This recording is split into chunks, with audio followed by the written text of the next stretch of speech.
There's definitely something to be said about the determination of a farm girl. And a pair of fencer pliers. Time to take it off. Very creative last night figuring out how to cover this dang apple tree. I'll get into that in a second. For now, I have to go and force my biatch of a cow to feed her calf that she's adopting. This is pretty much my new normal from now until what seems like eternity, or until this calf is pretty self-sufficient and can be weaned, because she's a horrible adoptive mama. And in my world, I don't feed bottle calves. I don't have time for that. I don't have the money for that. You're gonna accept it. And she's still producing milk, so I may as well capitalize on that. Unfortunately, I have to feed hay to her for a little bit longer. The other cow standing next to her has still not calved. Lily, I don't know. I don't know. The AI date was June 11th. I know for a fact that those yearling bulls would have covered her as soon as she came into heat. But maybe it will be June 11th, and I've just been waiting for a month for nothing. However, in the meantime, because I still have to do supervised visitation for my cow, I may as well explain to you why my apple tree was covered last night. In the great state of New York, we received a frost warning on the afternoon of May 19th, 2025.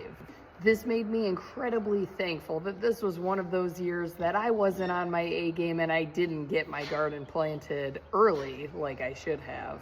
Because there were some years prior to children that I actually had time to get these things done, and before farm ownership, where I would have started planting my garden in early May. So in New York, you can still get frost up until the third week of May. Of course, we're still smack dab in varsity baseball season, so my husband does not get home until after 8, most of the time 9 o'clock at night when he has away games. So I had to wait until he got home because I was pretty confident I wouldn't be able to wrap this apple tree by myself.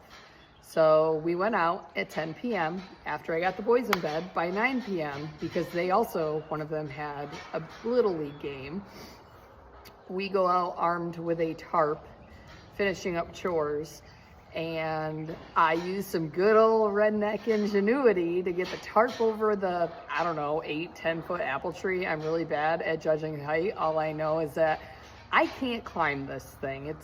It's tall enough that it's not happening, and thank God I'm very relatively creative and I can get pretty much any job done with baling twine, a jackknife, and some minimal tools. Unfortunately, it was after dark and I have no lighting in my backyard, so maybe at some point when I get good and bored this summer, I'll make a demonstration video on how you can cover a really tall tree when you get a frost warning and you think that all of your fruit is going to die.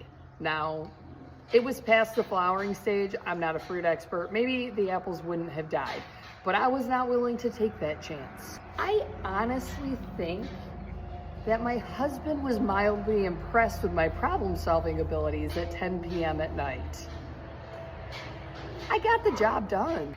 And I never took those advanced classes like physics. All I know is what I've experienced. How do I get the end of the tarp over the tree? Well, we got some baling twine, we got some fencer pliers.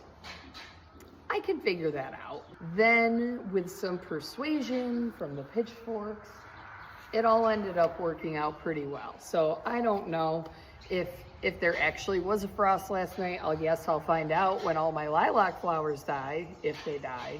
But yeah, so supervised visitation for this morning is just about done. I'll update you later when I'm at school. And there you have it. There's definitely something to be said about the determination of a farm girl. And a pair of fencer pliers. Time to take it off.